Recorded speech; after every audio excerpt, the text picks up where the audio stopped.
Vivacité, ma radio complicité. Jusqu'à 15h sur Vivacité, la vie du bon côté avec Sylvie Honoré. Bonjour à tous et bienvenue. J'espère que vous allez bien. Merci de nous avoir rejoints en ce lundi. Présentation donc d'un livre ce lundi de Frédéric Deban qui s'intitule Vos gueules, les acouphènes. Je n'entends plus la merde. Je pense que je devrais le crier. Vos gueules, les acouphènes. Oui, ne criez pas trop quand même. Je vais la faire un peu théâtrale. Hein, oui. Vous me voyez venir? Oui. Parce que vous me parlez d'une adaptation déjà, alors que je viens de terminer votre livre hier soir. Pour tout vous dire, vous me parlez déjà d'une adaptation théâtrale et vous me la mettez sous les yeux. Bon, Vos gueules, les acouphènes, je n'entends plus la mer, c'est votre livre. Frédéric, comme je l'ai dit, un des acteurs connus de la série Sous le soleil, on vous a aussi récompensé par un cœur d'or à Mons pour votre rôle principal dans Babylone, hein, de Manu Bon Mariage. Bon Mariage, oui, tout à fait.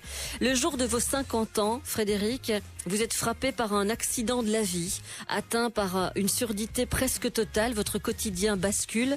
Et ce livre se fait écho du choc subi, de la chronologie des étapes d'un combat que vous menez toujours et qui vous mène avec opiniâtreté du refus à l'acceptation face à l'enfer assourdissant que lui impose votre nouveau handicap invisible. C'est vraiment ces deux mots qui reviennent très souvent dans ce livre, un handicap invisible.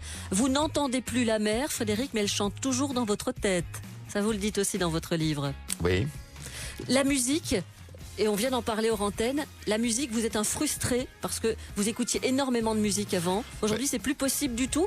Où en est votre situation aujourd'hui, Frédéric ? Non, je ne peux plus écouter de musique.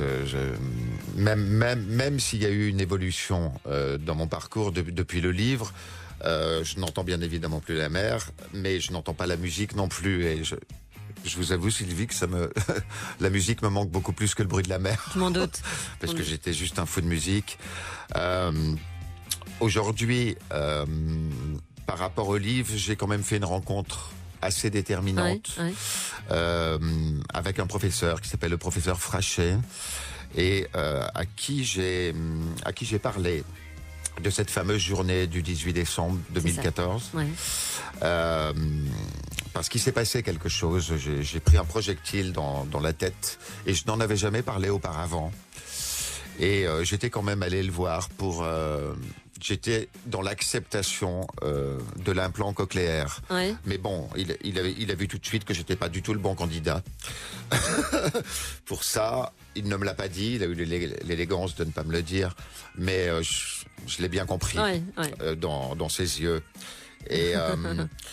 Et donc, voilà, il m'a remis un petit fascicule et il m'a dit, je vais quand même vous observer. Donc, il m'a observé et il a détecté, lui, une épilepsie sur le nerf auditif due au choc. À cause de ça. Oui, que j'avais reçu. Donc, il m'a prescrit une molécule qui s'est avérée être efficace au bout d'1 heure et demie. C'est-à-dire qu'au bout d'1 heure et demie, j'étais avec Evelyne Adam, dont on parlera plus tard, qui est productrice de radio et qui a énormément participé, qui a écrit l'adaptation de la pièce. Ouais. Et j'étais donc avec Evelyne chez elle, dans son salon, et au bout d'un moment, je lui ai dit, Evelyne, pourquoi tu me parles aussi fort? Elle vous a dit, je vous parle comme et là, elle était un tout petit peu étonnée, parce que ça faisait 4 mois qu'on s'était rencontrés et 4 mois qu'on se parlait à 20 cm l'un de l'autre, parce que j'étais vraiment dans le bordel le plus total. Et je lui ai dit, Evelyne, tu parles trop fort. Je sens que quelque chose se passe du côté du nerf auditif. Je sens, alors je ne peux que visualiser les choses, mais pour les imager bien, je sentais comme un coup de poing sur le nerf auditif que je n'avais pas ressenti durant les 18 mois précédents. Et là, je lui ai dit, écoute, je vais aller me mettre à une 30aine de mètres de toi, à la porte de ton salon. Je vais me mettre de dos et tu vas me répéter 10 phrases. Tu vas me dire 10 phrases. Ce qui n'était jamais arrivé avant, quoi. Jamais. Jamais. C'est pas possible, parce que vous n'entendiez plus. Mais non. Juste un tout petit peu, un tout petit filet d'audition d'une oreille. Avec les acouphènes, bien sûr, en plus, on en parlera. Bien sûr, et l'hyperacousie. Oui. Voilà. Et donc, juste pour terminer, Evelyne m'a dit cette dizaine de phrases et je lui ai répété de dos. Waouh. Voilà, ça donc c'était... il y a une amélioration. depuis la fin du livre? Il y a eu une amélioration depuis la fin du livre. On en parlera plus tard, ce qui va me permettre d'aller sur scène, je pense. Ouais, et ça, il y a un nouveau défi. Comme je dis, je viens à peine de terminer le livre. Vous parlez déjà d'une adaptation théâtrale. Bon, on va aujourd'hui s'adresser, Frédéric, à tous ceux qui ont peut-être vécu des situations similaires, même si je sais que chaque cas est unique et que chaque personne viendra nous dire ce qu'elle a vécu par rapport à ça. Ce handicap invisible dont vous souffrez, non seulement la surdité, donc des problèmes par rapport à ça, mais aussi les acouphènes dans ce qu'il vous reste de filet auditif. 070 23 33 23, SMS 30 63. Je sais que vous lisez sur mes lèvres aussi, Frédéric. Je vais essayer de parler moins vite que d'habitude. Mais ça va parce très que bien. Je parle très très vite et je sens qu'on va bien s'entendre et j'ai pris énormément de notes par rapport à ce merveilleux livre. Vos gueules, les acouphènes, je n'entends plus la mer. C'est parti. Claudio Capéo avec Un homme debout. Donc la chanson qui passe là, vous ne l'entendez pas, Frédéric? Non. Non. Et vous retirez votre casque, donc vous mettez votre casque quand je vous parle. Oui. Ma voix est perceptible. Oui. Mais pas cette chanson. Non, c'est-à-dire que la musique, elle ne passe pas. Je ne l'aperçois pas. Ça doit être sur une autre fréquence certainement, mais je ne désespère pas. Mon prothésiste m'a dit que j'allais la retrouver en 2017. Oui, parce qu'en plus, je voulais vous parler des paroles de la chanson qui dit malgré toutes ces galères, je reste un homme debout. Oui. Ça tombe bien, on va dire, par rapport au thème de l'émission d'aujourd'hui, parce que c'est exactement ce que je ressens dans ce livre. Et maintenant, vous me parlez des nouveaux défis théâtre et tout le reste. La scène vous manque, Frédéric? La scène? C'est-à-dire que la scène, j'en ai pas fait depuis 20 ans, donc j'avais aimé en faire. À l'époque, c'était au Théâtre de l'Œuvre, mise en scène par George Wilson. Pour une première fois, c'était quand même assez costaud. Mais j'ai pas refait de théâtre depuis. Mais il est bien évident que je ne peux pas, avec cette histoire, me restreindre à l'écriture. Il me faut quelque chose de plus visuel et de plus sanguin et de plus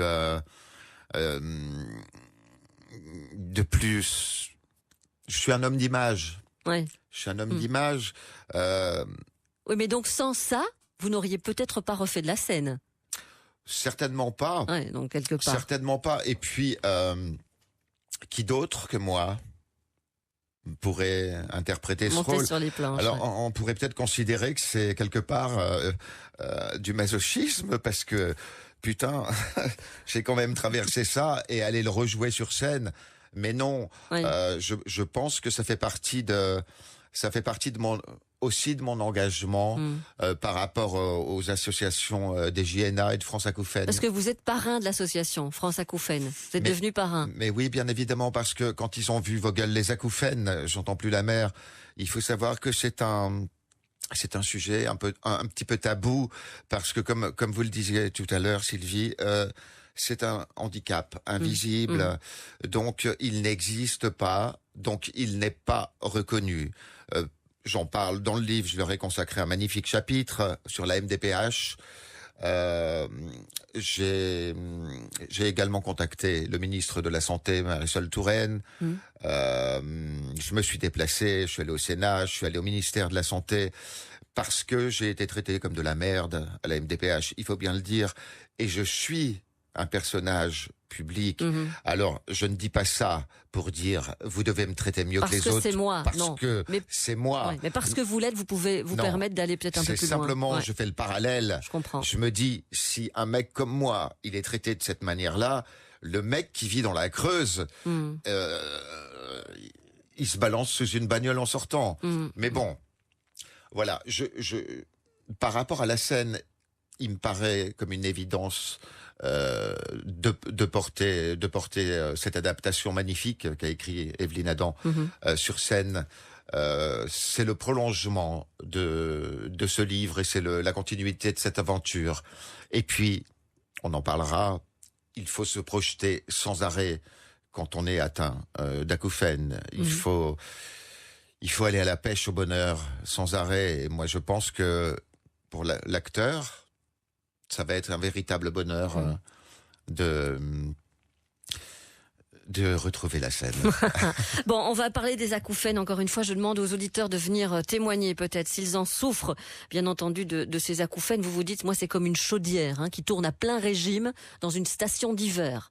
Vous écrivez ça dans votre livre. On va demander aux auditeurs de peut-être décrire ce qu'ils vivent aussi. Et quand vous parlez d'handicap qui ne se voit pas, vous dites d'emblée aussi dans votre livre, Frédéric, ce handicap ne se voit pas, mais mon changement de comportement est perceptible par les autres. Donc j'ai envie de demander aux auditeurs s'ils ont vécu un changement de comportement qui a fait que leur vie a été de toute façon différente. 070 23 33 23, SMS 30 63. Claudio Capéo avec Un homme debout. Donc la chanson qui passe là, vous ne l'entendez pas, Frédéric? Non. Non. Et vous retirez votre casque, donc vous mettez votre casque quand je vous parle. Oui. Ma voix est perceptible. Oui. Mais pas cette chanson. Non, c'est-à-dire que la musique, ça passe, elle ne passe pas. Je ne l'aperçois pas.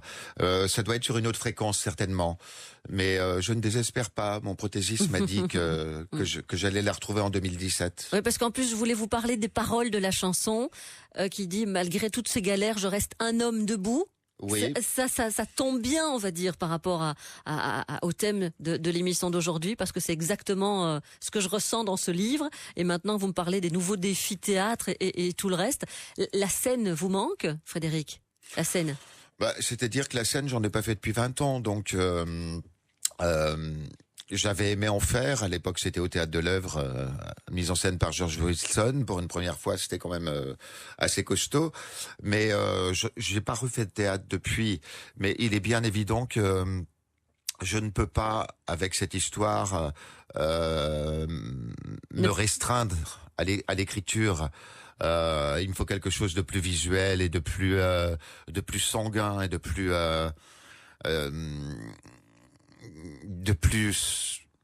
je suis un homme d'image. Ouais. Je suis un homme d'image. Oui, mais donc sans ça, vous n'auriez peut-être pas refait de la scène. Certainement pas. Ouais, donc quelque part. Certainement pas. Et puis, qui d'autre que moi pourrait interpréter ce rôle? Sur les planches. Alors, on pourrait peut-être considérer que c'est quelque part du masochisme, parce que putain, j'ai quand même traversé ça et aller le rejouer sur scène. Mais non, oui. Je pense que ça fait partie de mon engagement par rapport aux associations des JNA et de France Acouphènes. Parce que vous êtes parrain de l'association France Acouphènes. Vous êtes devenu parrain. Mais oui, bien évidemment, parce que quand ils ont vu Vogel les acouphènes, j'entends plus la mer, il faut savoir que c'est un sujet un petit peu tabou, parce que comme vous le disiez tout à l'heure, Sylvie, c'est un handicap invisible, donc il n'existe pas, donc il n'est pas reconnu. J'en parle dans le livre, je leur ai consacré un magnifique chapitre sur la MDPH. J'ai également contacté le ministre de la Santé, Marisol Touraine. Je me suis déplacé, je suis allé au Sénat, je suis allé au ministère de la Santé, parce que j'ai été traité comme de la merde à la MDPH, il faut bien le dire, et je suis un personnage public. Alors, je ne dis pas ça pour dire vous devez me traiter mieux que les autres. C'est moi. Parce que c'est moi. Ouais, mais parce que vous l'êtes, vous pouvez vous permettre d'aller peut-être un peu plus loin. C'est simplement, je fais le parallèle. Je comprends. Je me dis, si un mec comme moi, il est traité de cette manière-là, le mec qui vit dans la Creuse, il se balance sous une bagnole en sortant. Mais bon, voilà. Par rapport à la scène, il me paraît comme une évidence de porter cette adaptation magnifique qu'a écrit Evelyne Adam sur scène. C'est le prolongement de ce livre et c'est la continuité de cette aventure. Et puis, on en parlera, il faut se projeter sans arrêt quand on est atteint d'acouphènes. Il faut aller à la pêche au bonheur sans arrêt. Et moi, je pense que pour l'acteur, ça va être un véritable bonheur de De retrouver la scène. Bon, on va parler des acouphènes. Encore une fois, je demande aux auditeurs de venir témoigner peut-être s'ils en souffrent, bien entendu, de ces acouphènes. Vous vous dites, moi, c'est comme une chaudière qui tourne à plein régime dans une station d'hiver. Vous écrivez ça dans votre livre. On va demander aux auditeurs de peut-être décrire ce qu'ils vivent aussi. Et quand vous parlez d'handicap qui ne se voit pas, vous dites d'emblée aussi dans votre livre, Frédéric, ce handicap ne se voit pas, mais mon changement de comportement est perceptible par les autres. Donc j'ai envie de demander aux auditeurs s'ils ont vécu un changement de comportement qui a fait que leur vie a été de toute façon différente. 070 23 33 23, SMS 30 63. Ton pays loin de moi. Dans ton pays loin de moi. Rock voisine avec Hélène. Frédéric Deban est notre invité aujourd'hui. Vos gueules, les acouphènes, je n'entends plus la mer. C'est le titre de son livre. Il n'entend plus la mer, mais elle chante encore dans sa tête. On a parlé de la musique qui vous manquait parce que vous viviez quand même beaucoup, Frédéric. Je ne vais pas vous culpabiliser, mais avec un casque sur les oreilles. Oui. Vous écoutiez énormément de musique avant. Ah, j'étais un fou de musique. J'étais Parce que la nuit où c'est arrivé, le jour de ce le 50 ans, le 18 décembre, vous aviez un casque sur les oreilles. Oui, j'écoutais à fond Michael Jackson. Ouais, c'est ça, vous le dites le dans votre dernier livre. album. Absolument. Et voilà, mes sons ont disparu avec la musique de Michael Jackson en pleine nuit. En pleine nuit. Bon, on va pas revenir sur les détails de cette nuit. De toute façon, les gens vont lire votre livre. Les auditeurs vont lire votre livre. Moi, ce qui m'intéresse, c'est vraiment toutes les phases par lesquelles vous êtes passé depuis ce jour-là, ce 18 décembre 2014. 2014. Ouais. Le premier sentiment après le choc, ça a été l'incompréhension. Essayer de comprendre ce qui vous arrivait, tenter de croire que ça pouvait être encore possible. Votre premier réflexe, ça a été de vous dire que ce ne serait que passager, évidemment, puisque vous étiez dans l'incompréhension et donc dans l'attente. J'ai envie de revenir sur ce problème d'acouphènes. Avant ce 18 décembre, jamais aucun problème d'acouphènes. Jamais rien. Jamais, je ne connaissais même pas le mot. Ah oui, mot. parce que vous allez vous renseigner. Vous le dites aussi, vous allez vous renseigner sur ce que c'est. J'ai envie d'entendre Eddie qui nous envoie un email et qui veut papoter avec vous de cela. Eddie, bonjour. Bonjour madame. 5 ans que vous souffrez d'acouphènes sévères suite à une mini-thrombose dans l'oreille gauche. Oui, tout à fait. Suite à une situation de stress au travail, ça veut dire qu'on a mis vraiment le doigt sur la cause en ce qui vous concerne? Oh, je suppose oui, ça n'a pas été prouvé, bien sûr. C'est très difficilement de le prouver, mais ça vient certainement du stress, oui, d'une situation de stress. Vous dites, Frédéric? Oui. J'ai beaucoup de mal à entendre ce que j'ai dit. C'est vrai. Pourtant, on pousse au maximum. Je vais vous résumer. Vous dites que le sifflement ne s'arrête jamais. Ça vous empêche de dormir, Eddie? Ça m'empêche de m'endormir le soir et ça me réveille la nuit. Donc là, c'est fort embêtant. Ça ne s'arrête jamais. Donc, depuis le 29 octobre 2011, ça ne s'est jamais arrêté, même pas une seule seconde, j'ai la paix. Donc là, c'est tout le temps, c'est comme je vous ai écrit, c'est comme une usine dans ma tête. Ça vous épuise énormément. Vous pouvez difficilement vous concentrer.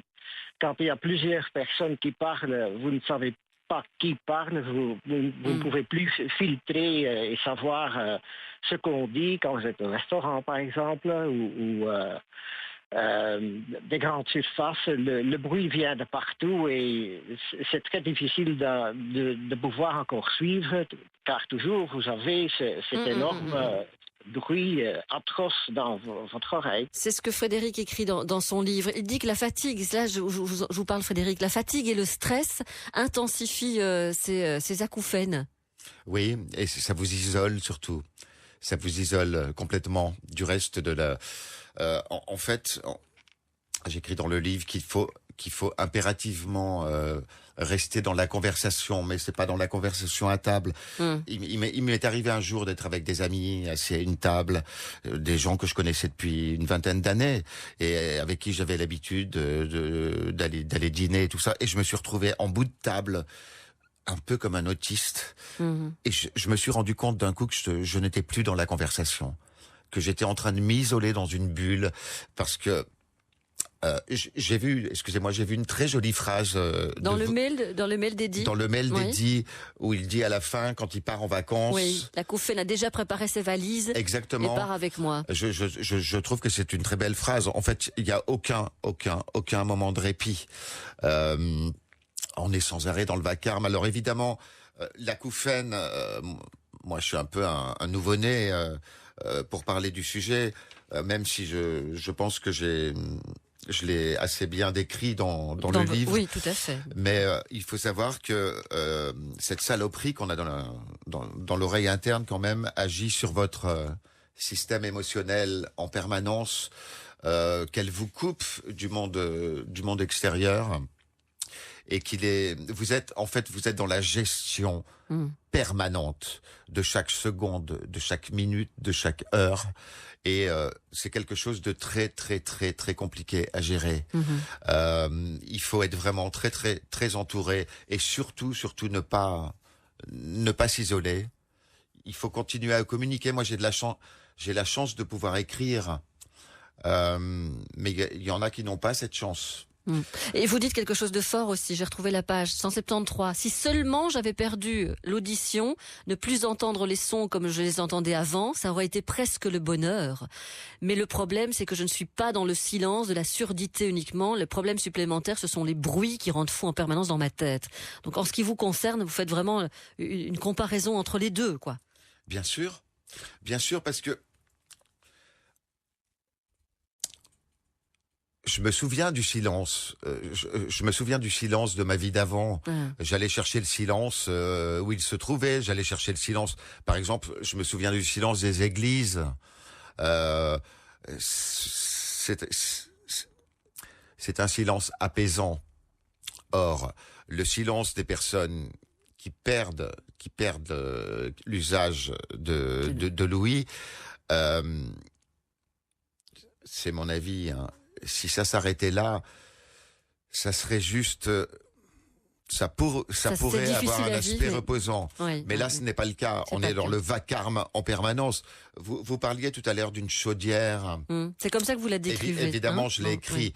Oui. Mais on est plus du côté du Boeing 747. Ou marteau-piqueur, parfois, vous dites. En phase de décollage, ou du marteau-piqueur.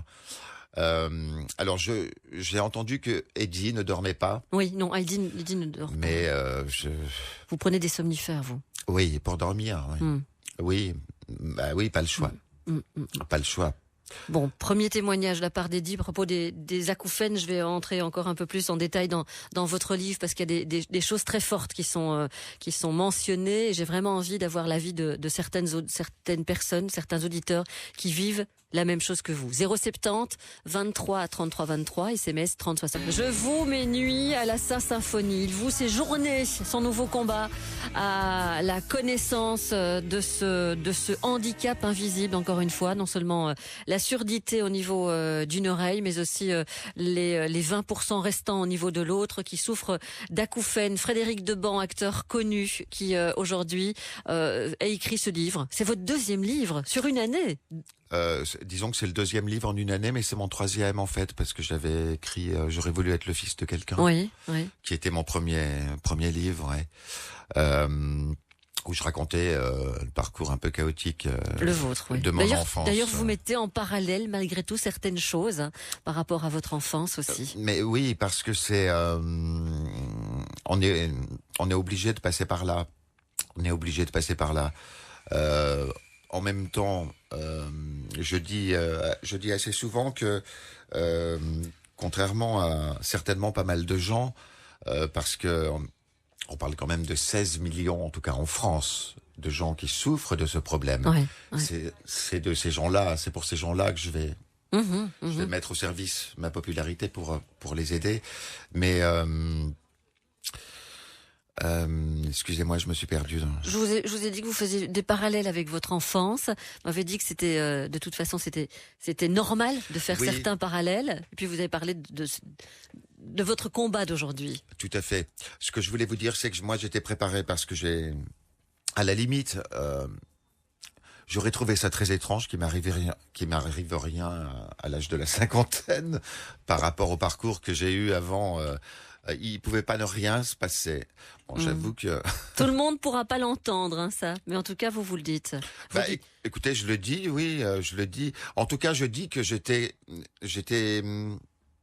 peut-être plus préparé que d'autres personnes parce que j'ai été appelé à me battre très tôt dans ma vie, dans mon enfance, dans mon adolescence.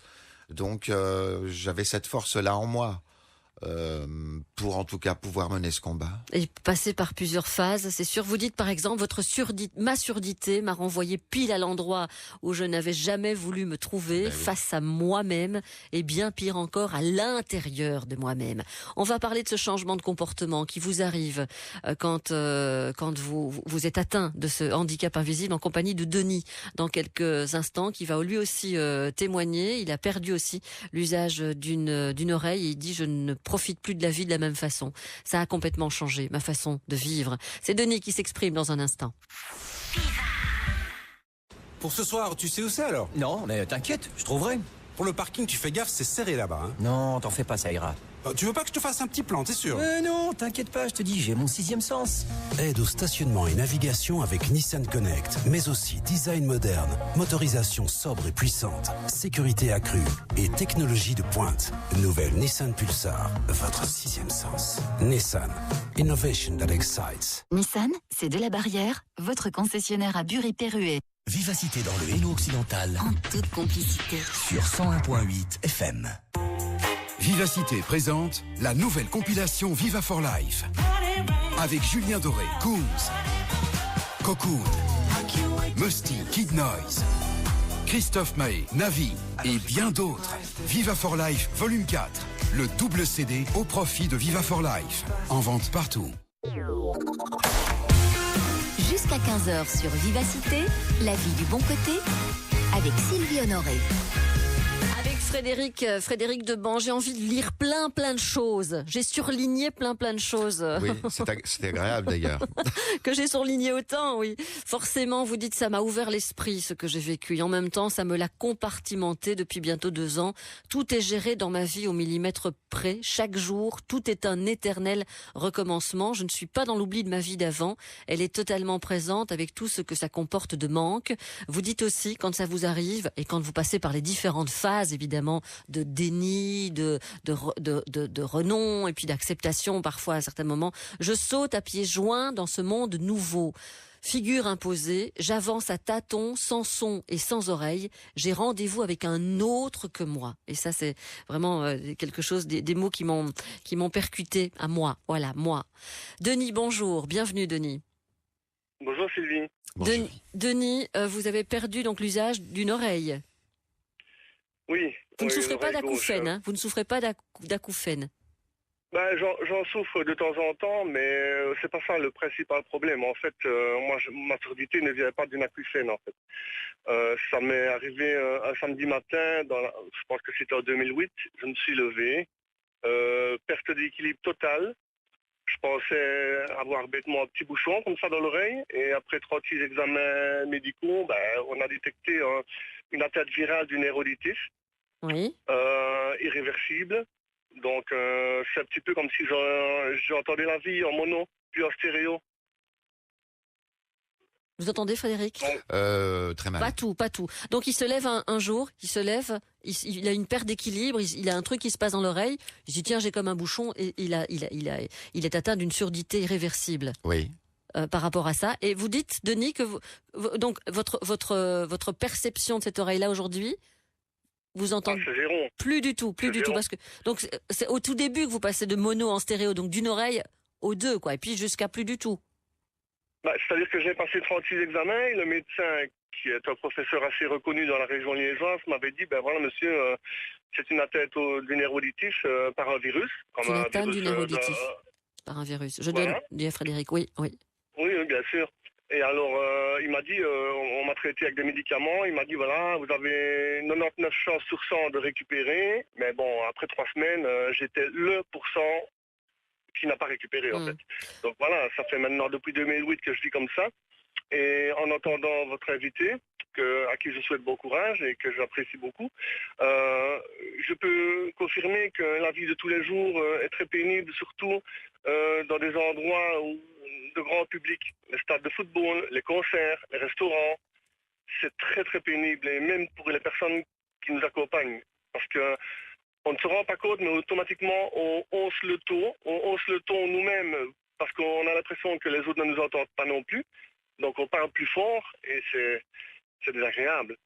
Il dit qu'il hausse le ton, Frédéric. Donc, quand il est dans des endroits publics, Oui. que ce soit des salles de concert, des restaurants, il fréquente encore ces endroits-là, des stades de foot, il hausse le ton.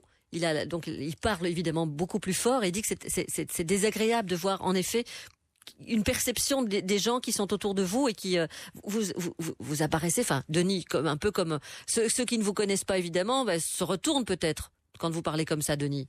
Ah bah écoutez, parfois je manque un peu de moi parce que bon, je ça. fréquente aussi une salle de sport Oui. et quand on m'appelle, parfois je dis quoi et les gens ils se moquent un peu de moi, ils me disent t'es sourd, je dis oui, voilà, c'est comme ça. Vous le dites J'entends vous le dites dans votre livre, Frédéric. À un moment donné, vous dites j'en ai marre, je veux plus m'excuser auprès de certains commerçants. Je veux pas m'excuser de mon handicap. C'est un peu comme ça que je le perçois. Bien sûr, j'ai passé des mois à m'excuser. Je disais, excusez-moi, je suis sourd, ou excusez-moi, j'ai une otite. J'ai passé des mois effectivement à le faire. Et puis un jour, je me suis dit, merde, pas besoin de m'excuser. Je veux dire, voilà, j'entends moins, c'est tout. Mais quand c'est Denis, c'est ça? Oui, Denis. Oui. Quand Denis dit qu'il hausse la voix, c'est pourquoi? C'est parce qu'il n'entend plus sa voix?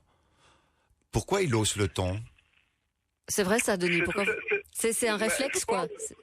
Oui, voilà. Je pense que c'est une compensation du fait que moi, vu que je n'entends plus bien les autres, j'ai l'impression que pour me faire entendre, je dois parler plus fort. Voilà, pour se faire entendre, je dois parler plus fort. Ouais. Mais ma compagne me dit au quotidien, tais-toi, tu parles fort, tout le monde t'entend. Mais moi, je me rends pas compte, en fait. Il s'en rend pas compte. Donc on lui dit, sa compagne lui dit, tais-toi, ça va, tout le monde t'entend, il s'en rend pas compte. Il parle comme ça. Ça m'arrive aussi. Hein. Ouais. Mais c'est marrant parce que quand j'ai préparé l'émission avec vous, on a commencé à parler, vous m'avez parlé très fort. Oui. Puis après vous avez radouci la voix. Je me suis dit, tiens, c'est bizarre, il a changé de ton. Mais ça, alors, il y a deux choses il y a deux raisons pour lesquelles j'hausse la voix. C'est-à-dire qu'il y a un moment avec les acouphènes où ils sont tellement présents, je n'entends plus ma voix. Simplement, parallèlement à ça, il y a l'acteur, parce que je fais quand même l'acteur depuis depuis quelques années maintenant. Je sais placer ma voix. Voilà. Vous avez appris à ça. Par exemple, là, je vous parle plus fort. Là, je vous parle normalement. Là, je place ma voix. Je sais que ma voix est placée. Mais vous n'entendez pas vraiment. Vous n'entendez plus votre voix alors, une fois que vous la placez. Si vous l'entendez toujours. Mais je la connais. Oui, ma voix, c'est ma pote. Oui, c'est vrai. Merci Denis pour votre intervention et bon courage. Et il vous souhaite aussi bon courage. Et il vous apprécie énormément. Il le disait aussi sur antenne. 070 23 33 23 SMS. Je joue sans toucher le bout. Mon talent sonne faux. Je noie mon ennui dans la mélomanie. Je tue ma phobie dans la désharmonie. Je vends mes nuits à la symphonie. Pour m'écouler, tuant par dépit ce que je sème. Je vends mes nuits à la symphonie et au blasphème. J'avoue, je maudis tous ceux qui s'aiment.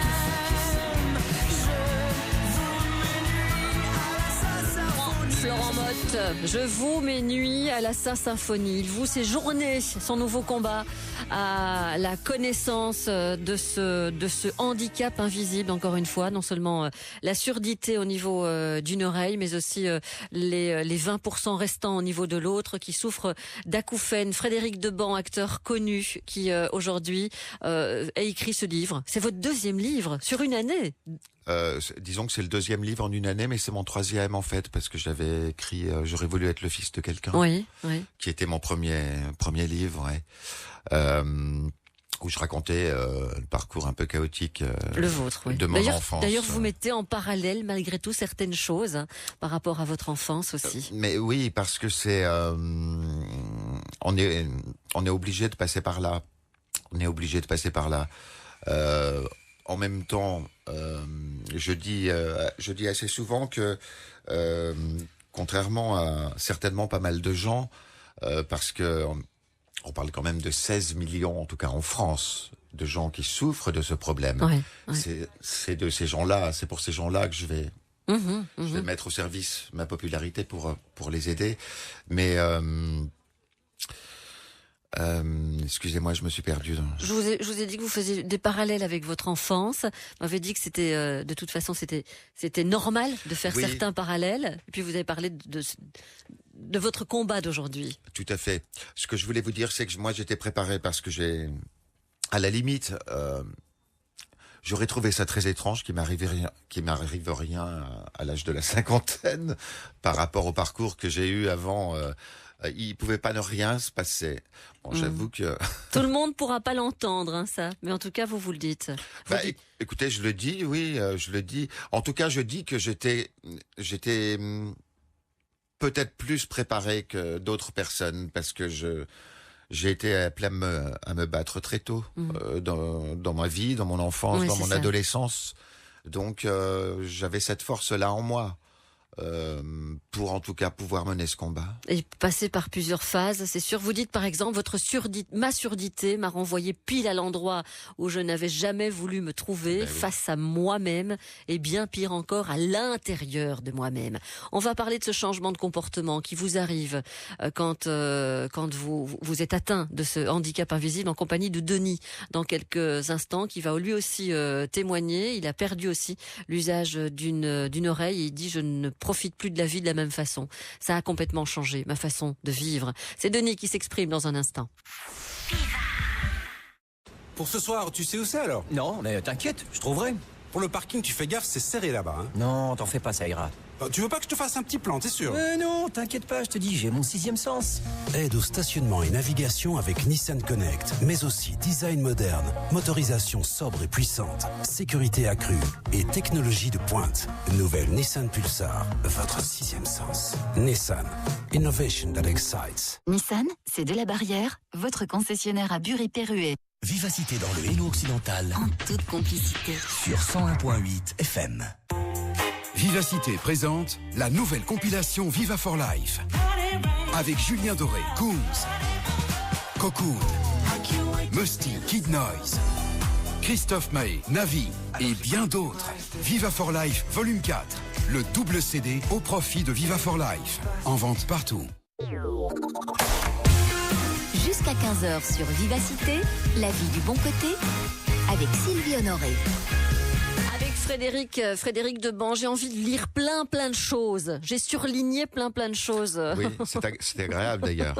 Que j'ai surligné autant, oui. Forcément, vous dites, ça m'a ouvert l'esprit, ce que j'ai vécu. Et en même temps, ça me l'a compartimenté depuis bientôt 2 ans.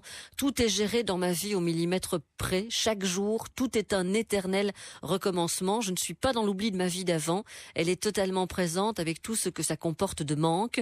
Vous dites aussi, quand ça vous arrive et quand vous passez par les différentes phases, évidemment, de déni, de renom et puis d'acceptation parfois à certains moments, je saute à pieds joints dans ce monde nouveau. Figure imposée, j'avance à tâtons, sans son et sans oreille. J'ai rendez-vous avec un autre que moi. Et ça, c'est vraiment quelque chose, des mots qui m'ont percuté à moi. Voilà, moi. Denis, bonjour. Bienvenue, Denis. Bonjour Sylvie. Denis, vous avez perdu donc l'usage d'une oreille. Oui. Vous ne souffrez pas d'acouphènes, hein? Vous ne souffrez pas d'acouphènes. J'en souffre de temps en temps, mais c'est pas ça le principal problème. En fait, moi, ma surdité ne vient pas d'une acouphène, en fait. Ça m'est arrivé un samedi matin, je pense que c'était en 2008, je me suis levé, perte d'équilibre totale. Je pensais avoir bêtement un petit bouchon comme ça dans l'oreille, et après 36 examens médicaux, on a détecté une atteinte virale du néroditis. Oui. Irréversible. Donc, c'est un petit peu comme si j'entendais la vie en mono, puis en stéréo. Vous entendez, Frédéric? Très mal. Pas tout. Donc il se lève un jour, il a une perte d'équilibre, il a un truc qui se passe dans l'oreille. Il se dit tiens, j'ai comme un bouchon et il est atteint d'une surdité irréversible. Oui. Par rapport à ça. Et vous dites, Denis, que donc votre perception de cette oreille-là aujourd'hui, vous entendez plus du tout, parce que donc c'est au tout début que vous passez de mono en stéréo, donc d'une oreille aux deux, quoi, et puis jusqu'à plus du tout. C'est-à-dire que j'ai passé 36 examens et le médecin, qui est un professeur assez reconnu dans la région liégeoise, m'avait dit, ben voilà monsieur, c'est une atteinte d'une néroditis par un virus. C'est une atteinte d'une néroditis par un virus. Je donne, dit Frédéric, oui. Oui, bien sûr. Et alors, il m'a dit, on m'a traité avec des médicaments, il m'a dit, voilà, vous avez 99 chances sur 100 de récupérer, mais bon, après 3 semaines, j'étais le pourcent qui n'a pas récupéré, en fait. Donc voilà, ça fait maintenant depuis 2008 que je vis comme ça. Et en entendant votre invité, à qui je souhaite bon courage et que j'apprécie beaucoup, je peux confirmer que la vie de tous les jours est très pénible, surtout dans des endroits de grand public, les stades de football, les concerts, les restaurants. C'est très très pénible, et même pour les personnes qui nous accompagnent, parce que on ne se rend pas compte, mais automatiquement on hausse le ton nous-mêmes, parce qu'on a l'impression que les autres ne nous entendent pas non plus. Donc on parle plus fort et c'est désagréable. Il dit qu'il hausse le ton, Frédéric. Donc, quand il est dans des endroits publics, que ce soit des salles de concert, des restaurants, il fréquente encore ces endroits-là, des stades de foot, il hausse le ton. Donc il parle évidemment beaucoup plus fort et il dit que c'est désagréable de voir en effet une perception des gens qui sont autour de vous et qui vous apparaissez, enfin Denis, un peu comme ceux qui ne vous connaissent pas évidemment, se retournent peut-être quand vous parlez comme ça, Denis. Écoutez, parfois on se moque un peu de moi parce que bon, je fréquente aussi une salle de sport et quand on m'appelle, parfois je me dis et les gens ils se moquent un peu de moi, ils me disent t'es souple, je dis oui, voilà, c'est comme ça. Et vous le dites dans votre livre, Frédéric, à un moment donné, vous dites j'en ai marre, je veux plus m'excuser auprès de certains commerçants, je veux pas m'excuser de mon handicap, c'est un peu comme ça que je le perçois. Bien sûr, j'ai passé des mois à m'excuser, je disais excusez-moi, je suis sourd, ou excusez-moi, j'ai une otite. J'ai passé des mois effectivement à le faire, et puis un jour je me suis dit merde, pas besoin de m'excuser, je veux dire voilà, j'entends moins, c'est tout. Mais quand c'est Denis, c'est ça? Oui, Denis. Oui. Quand Denis dit qu'il hausse la voix, c'est pourquoi? C'est parce qu'il n'entend plus sa voix? Pourquoi il hausse le ton? C'est vrai ça, Denis. Pourquoi? C'est un réflexe, quoi. Oui, voilà. Je pense que c'est une compensation du fait que moi, vu que je n'entends plus bien les autres, j'ai l'impression que pour me faire entendre, je dois parler plus fort. Voilà, pour se faire entendre, je dois parler plus fort. Ouais. Mais ma compagne me dit au quotidien, tais-toi, tu parles fort, tout le monde t'entend. Mais moi, je ne me rends pas compte, en fait. Il s'en rend pas compte. Donc on lui dit, sa compagne lui dit, tais-toi, ça va, tout le monde t'entend, il s'en rend pas compte, il parle comme ça. Ça m'arrive aussi. Ouais. Mais c'est marrant parce que quand j'ai préparé l'émission avec vous, on a commencé à parler, vous m'avez parlé très fort, puis après vous avez radouci la voix. Je me suis dit, tiens, c'est bizarre, il a changé de ton. Mais ça, alors, il y a deux choses il y a deux raisons pour lesquelles j'hausse la voix. C'est-à-dire qu'il y a un moment avec les acouphènes où ils sont tellement présents, je n'entends plus ma voix. Simplement, parallèlement à ça, il y a l'acteur, parce que je fais quand même l'acteur depuis quelques années maintenant. Je sais placer ma voix. Voilà. Vous avez appris à ça. Par exemple, là, je vous parle plus fort. Là, je vous parle normalement. Là, je place ma voix. Je sais que ma voix est placée. Mais vous n'entendez pas vraiment. Vous n'entendez plus votre voix, alors, une fois que vous la placez. Si, vous l'entendez toujours? Je la connais. Oui, ma voix, c'est ma pote. Merci Denis pour votre intervention et bon courage. Et il vous souhaite aussi bon courage. Il vous apprécie énormément. Il le disait aussi sur antenne. 070 23 33 23 SMS. Miracle. Petite parenthèse à propos de Viva for Life, bien entendu. Frédéric Deban, acteur connu, est notre invité aujourd'hui. Vogel les acouphènes. Je n'entends plus la mer. C'est son livre. C'est le titre de son livre. Et il dit dans ce livre, j'écouterai un jour à nouveau la musique à fond et soumettrai mes tympans au décibel de mon baladeur MP3, m'enivrerai encore des méga basses en concert. Je vous dis merde et merde aux dommages collatéraux sur mes oreilles, à mes risques et périls et au risque de surdité. Voilà, il fait de la résistance, tout comme vous semblez en faire aussi dans les messages que vous nous envoyez. 070 23 33 23 SMS 3063. De 13h à 15h sur Vivacité, la vie du bon côté.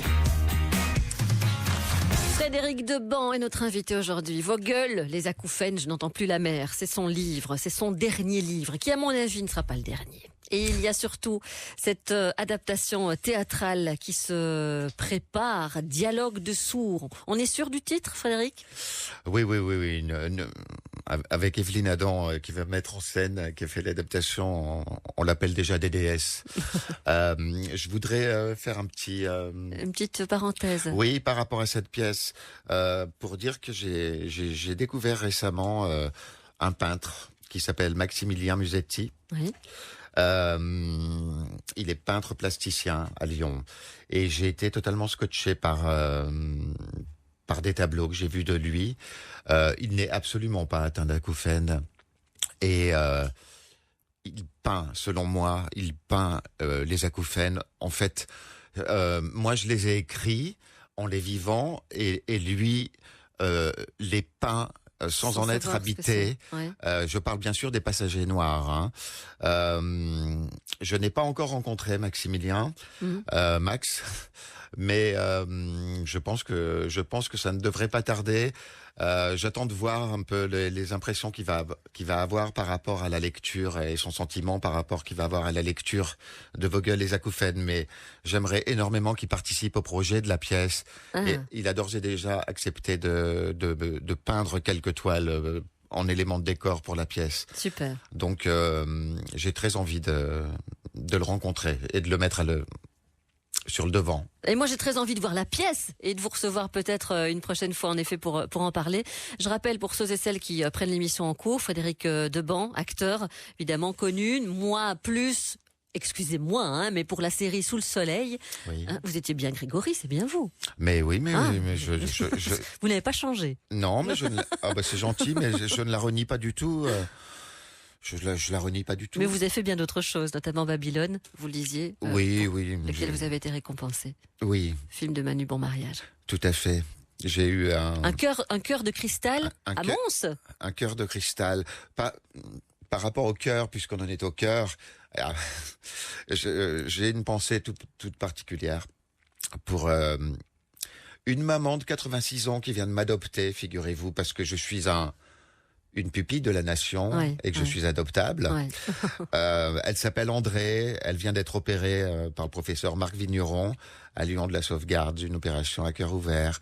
Ça s'est très très bien passé et j'aimerais lui dédier cette émission à elle et à ses filles, Guylaine et Evelyne. Voilà. Eh ben, on va avoir une pensée universelle avec tous les auditeurs de la vie du bon côté pour elle. Exactement. D'accord ? Exactement. C'est bien de nous en parler. Frédéric, donc, le jour de vos 50 ans, j'insiste parce que depuis le début de l'émission, on a énormément de messages de personnes qui approchent 50 ans. C'est peut-être un hasard, hein. C'est peut-être un hasard, on va dire ça.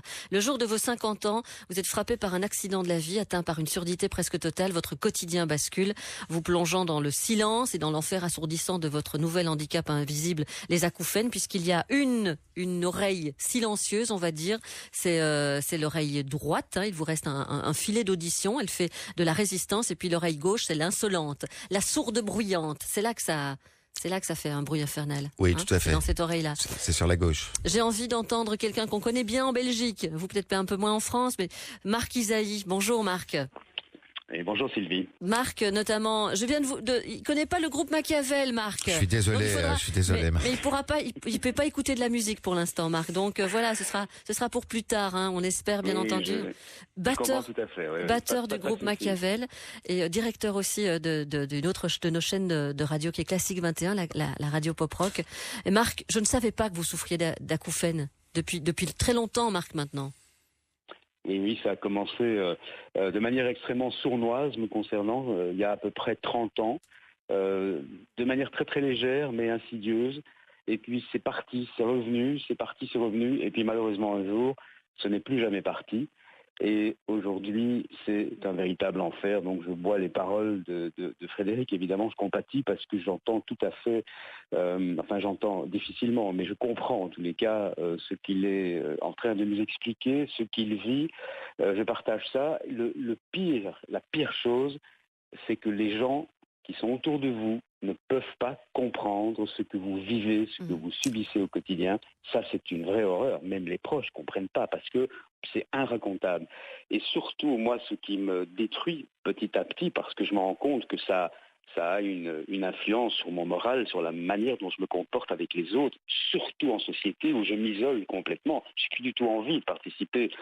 Je dirais pas à quoi que ce soit. Il y a des choses où je suis bien obligé de le faire, mais à un moment donné, je suis plus avec les autres parce que je suis dans une surdité, non pas emplie de silence, ce que disait Frédéric tout à l'heure. Ce que je préférerais, une surdité qui est dans un vacarme épouvantable que on peut difficilement décrire. Peut-être juste un mot, Sylvie, encore, pour rejoindre ce que disait aussi Frédéric tout à l'heure. Il parlait d'un Boeing. Moi, c'est ce que j'explique aux gens quand on me demande « qu'est-ce que tu entends ?» Eh bien, le bruit exact, le plus proche, je ne sais pas si vous prenez des avions à bas prix, souvent, il faut monter par la passerelle et les réacteurs de l'avion, à l'arrêt, font un bruit extrêmement fort. Quand on monte dans l'avion, on l'entend. Eh bien, moi, c'est ça que j'ai. Dans mon malheur, j'ai la chance d'avoir les deux côtés, parce que je pense qu'un côté, ça doit être encore bien pire, mais ça amène vraiment à une qualité de vie qui se détériore avec le temps. Quand vous faites de la musique, Marc, c'est ça qui m'intéresse aussi, que quand vous êtes dans un vacarme quand même, quand vous battez, quand vous faites de la musique, comment ça se passe, Marc ? Alors aujourd'hui, heureusement, on a inventé ce qu'on appelle les ear monitors, c'est-à-dire des in-ear. Ce sont des moniteurs, non plus des haut-parleurs qui sont à 2-3 mètres de vous et qui vont très très fort. Ce sont des choses qui rentrent dans l'oreille.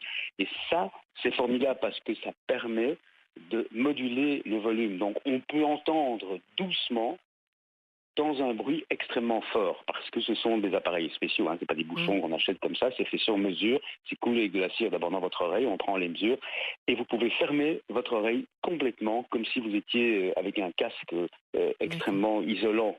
Donc, malgré que je sois dans le bruit, je peux entendre pas trop fort ce qui se passe. Cela dit, c'est pas toujours évident, ce n'est pas très facile, c'est pas très confortable.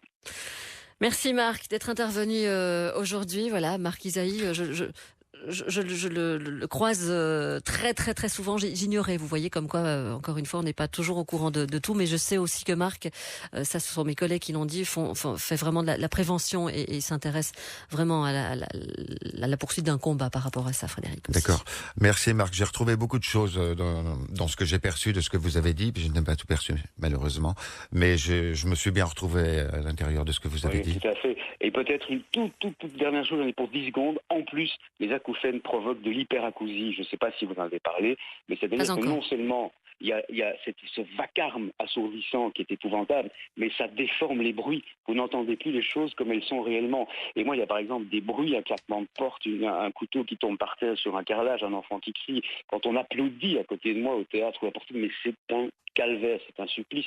Et ça, c'est l'hyperacousie qui est provoquée aussi par les acouphènes. Et je pense que vraiment, le jour où on trouvera le moyen de guérir de ça, on soulagera vraiment beaucoup de monde parce que c'est assez épouvantable. Il faut savoir qu'il y a énormément de personnes qui sont concernées. J'ai lu aussi que 15% sera concerné de la population. 15% de la population, à un moment ou à un autre, sera concernée par une sorte d'acouphène. Voilà. Absolument. C'est énorme. 070 23 33 23 SMS 30 63 si vous souhaitez témoigner. Juste après, Amir hier, elle a perdu 80% de son audition côté gauche, 30 côté droit. Elle accepte de témoigner juste après ceci.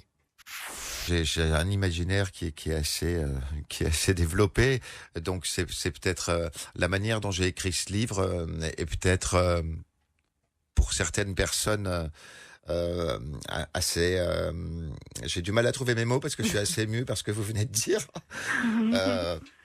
et comme vous le savez, la pathologie dont nous souffrons est directement reliée à l'émotionnel. Oui. Moi, il y a une chose que j'aimerais dire, c'est que moi j'ai écrit sur ce que je ressentais, j'ai écrit sur cette douleur, sur ce cette putain d'impression d'isolement, sur ce combat de tous les jours, sur les différences comportementales qu'on peut avoir, les différences émotionnelles. Moi, je pense, à mon petit niveau, que vous devriez écrire ce que vous ressentez. On n'est pas obligé de s'appeler Frédéric Deban pour pouvoir écrire ce qu'on a à l'intérieur de soi. Et ça fait beaucoup de bien, c'est très très libérateur. Et moi, je conseille à tous les gens qui ont des acouphènes ou qui souffrent de ce genre de... Le principe est de sortir de l'isolement. Il faut absolument rester dans la conversation. Et le fait d'écrire est une bonne thérapie. En tout cas, ça a été la mienne. Voilà, ce sera peut-être pas la même écriture, un peu rebelle. Je sais pas si c'est le mot que vous cherchiez tout à l'heure, parce que j'ai surligné aussi un chapitre et j'avais envie de vous le dire. C'est vrai que vous êtes dur avec vous-même. Moi, je vous connaissais pas, donc maintenant, je vois un peu qui vous êtes et tout, mais je lis ce livre la semaine dernière et je me dis, il est quand même dur avec lui-même quand il se voit comme un con. C'est le mot que vous employez, qui pleure sur son sort. D'ailleurs, c'est le titre d'un chapitre, et qui s'en prend à Dieu à un moment donné, l'accusant de tous les maux. Mais je peux comprendre qu'on passe par cet état d'esprit-là. Mais à un moment donné, bien sûr. Mais on passe par tous les états d'esprit. Tous les états d'esprit. Cela dit, oui, je m'en prends à Dieu. Je m'en prends à Dieu, mais je m'en prends assez régulièrement à Dieu. Lui et moi, vous avez des comptes à régler. On se connaît bien. Je vais parler il y a pas très longtemps d'ailleurs pour André. Oui. Qui se faisait opérer, et je lui ai dit, vas-y, bouge-toi le cul, parce que là, ça va pas du tout. Il faut...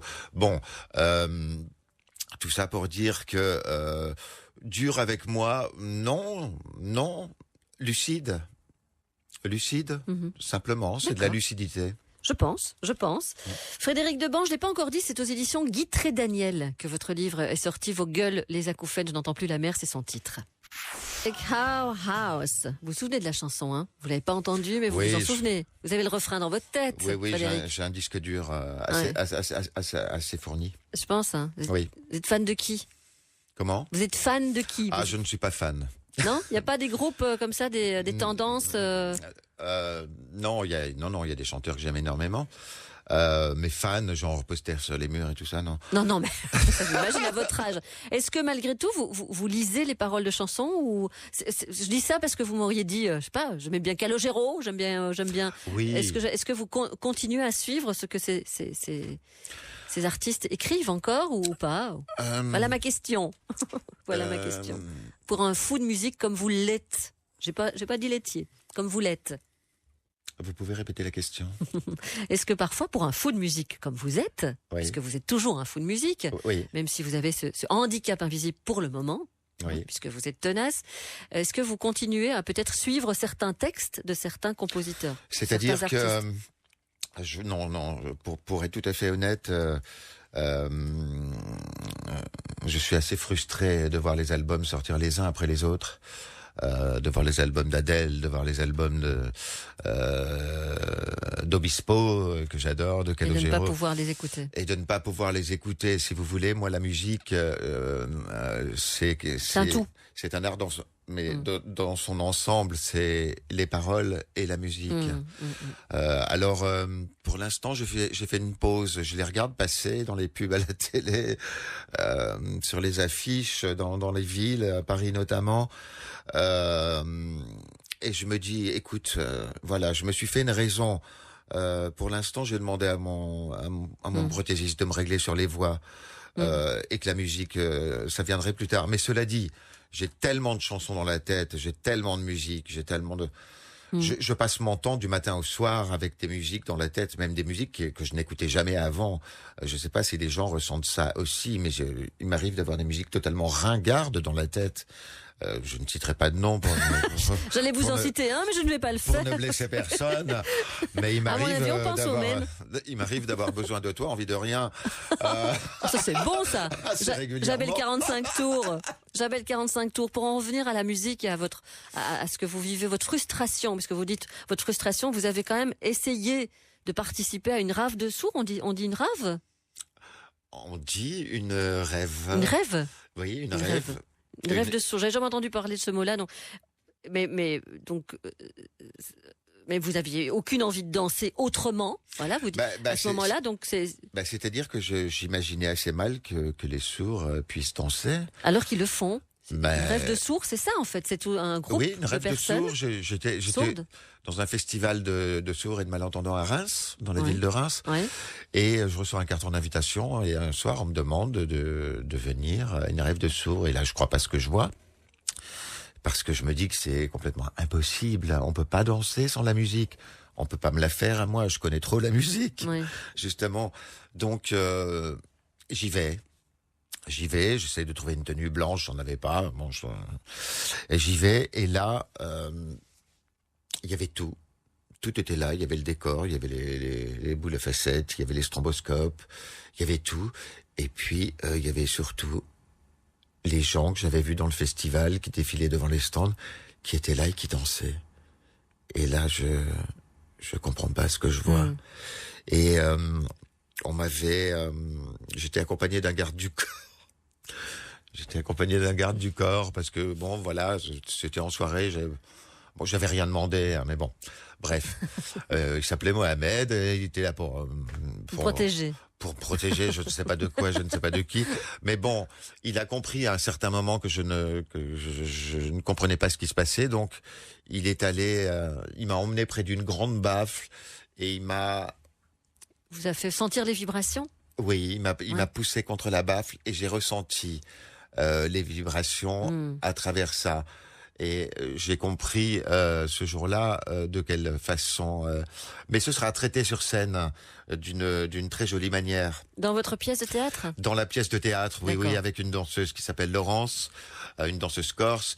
Mais il va y avoir la rêve de sourds sur Dialogue de sourds, bien évidemment. Parce que c'est un passage très important. Dans quelques instants, c'est Étienne qui témoignera. Il souffre d'acouphènes depuis pas longtemps, à l'aube de ses 50 ans. Voilà. Et donc, Étienne, j'avais envie de l'entendre parce que c'est tout nouveau pour lui. Donc, simplement écoutez ce qu'il a à nous dire. 13h, 15h, la vie du bon côté sur Vivacité.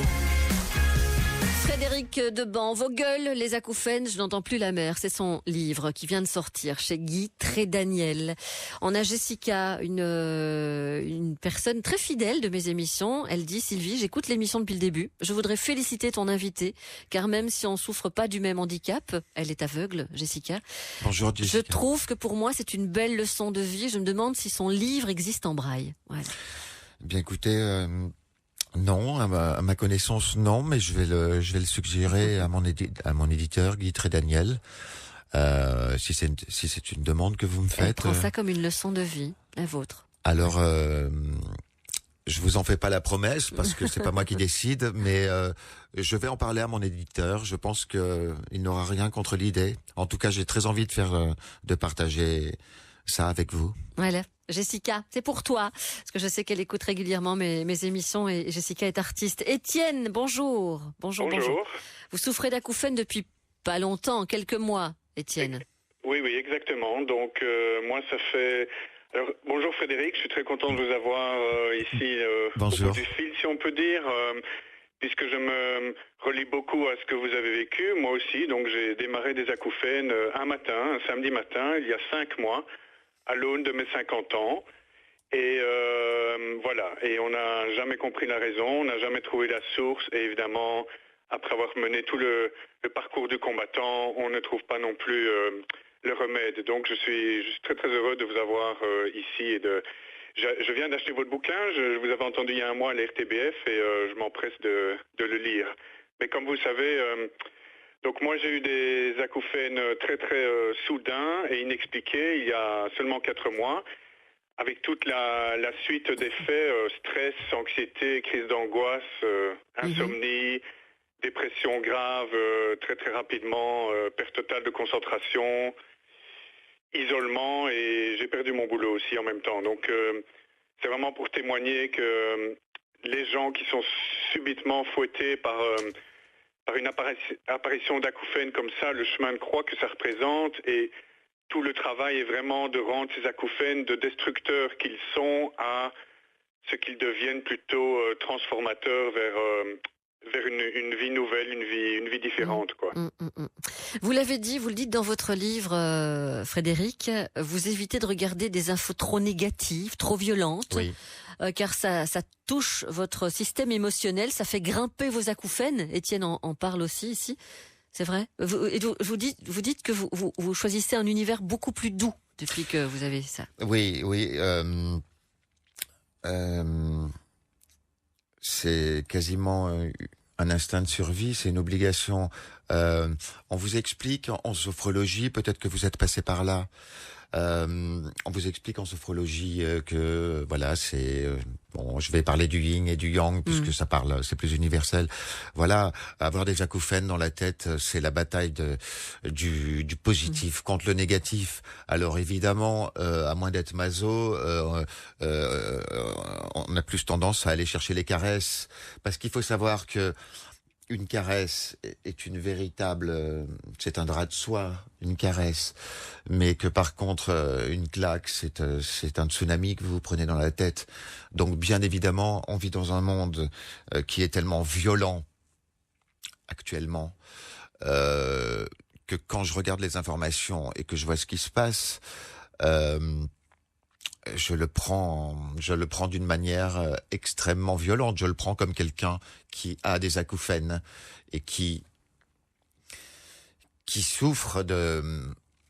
Il y a des images que je ne peux pas voir à la télé. Il y a des images. Je zappe ou alors je vais voir ailleurs ce qui se passe. Vous faites encore la sophrologie ? Vous en faites encore aujourd'hui ? J'ai lâché l'affaire. Vous avez essayé l'hypnose ? Vous dites ça ? Pas encore, mais non, pas encore. c'est dans les jours à venir. Ah oui. Mais j'ai lâché l'affaire avec la sophrologie, avec tout ce qui est côté, pour moi, avec tout ce qui est côté psy, parce que j'ai toujours été réfractaire à ça. On a voulu, quand j'étais gamin, on m'a mis devant des psys, il fallait faire rentrer des ronds dans des triangles. Enfin bref, ça ne me parle pas. Moi, je suis un autodidacte, donc, mais je ne conseille pas aux gens. Par contre, si vous avez besoin d'aller voir des psys, allez-y, surtout. Moi, je n'en ai pas besoin. Enfin, je ne pense pas. Mais par contre, je vous souhaite bon courage. À Étienne, alors, que vous venez d'entendre. Je vous souhaite bon courage parce que ça fait 4 mois, je crois que ça vous. Oui, depuis le mois de juillet. Ouais, je vous souhaite vraiment beaucoup de courage et la solution est à l'intérieur de vous. Elle est nulle part ailleurs. Vous allez entendre plein de choses, très certainement, différentes les unes des autres. Mais dites-vous une chose, la solution est à l'intérieur de vous. Il n'y a que vous qui pouvez gagner ce combat.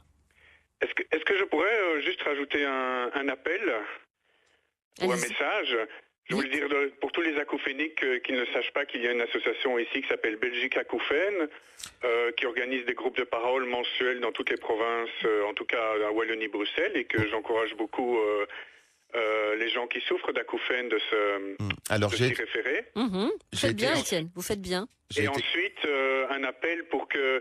Vous savez, si on dit qu'il y a 10% de la population belge qui a des acouphènes, et là-dedans, il y en a 10% qui considèrent comme moi que ces acouphènes sont invalidants, ça fait 100 000 personnes qui sont touchées par ça de façon grave. Donc, un appel à une reconnaissance des acouphènes comme un handicap et à une augmentation de la recherche médicale qui reste vraiment médiocre à ce jour. De même qu'une meilleure réception des acouphéniques de la part d'ORL. Moi, j'en ai consulté quasiment une dizaine. Et vraiment, la réception était très, très, très peu empathique. Donc, c'est le genre déjà de conclusion de mon parcours de combattant que je voulais un peu relayer via mon témoignage ici. Et qui vient de commencer. Merci Étienne d'avoir pris la parole. Enfin voilà, moi je comprends parfaitement quoi. Oui. Libre antenne pour quelque chose comme ça. Voilà. Par rapport à ça, merci beaucoup Étienne. Donc vous êtes Frédéric Deban, vous faites l'acteur, vous serez à nouveau en scène. Et quoi, il y a déjà... Moi, je veux savoir, qu'est-ce qui se trame au niveau de quand, comment, pourquoi ça va se jouer à Paris, je suppose, au tout début. En province en France. Je ne peux pas énormément parler de ça. Ah, d'accord, on peut pas. Juste dire que c'est le projet, c'est le nouveau projet, c'est votre nouveau projet. C'est plus qu'un projet, c'est là, on tend le bras, c'est là. D'accord. C'est un déjeuner dans 2 jours avec le producteur qui a adoré la pièce. C'est des lectures qui ont déjà eu lieu. Ouais. J'ai fait quelques lectures avec Evelyne Adam déjà. Et là, je dirais qu'il n'y a plus qu'à. Il n'y a plus qu'à. Ça commence Je peux lire la première page que vous l'avez donnée. Ça commence le 18 décembre ou ça... Non, c'est exactement. Oui. L'adaptation est tirée du livre. Donc du c'est livre. exactement. Oui, ça comme. Oui. Voilà. Mais vous serez tout seul. Non, il y aura quand même des petites. Je serai tout seul. Il y a quelques petites interventions qui sont prévues, notamment d'une danseuse qui s'appelle Laurence. Je l'ai dit tout à l'heure.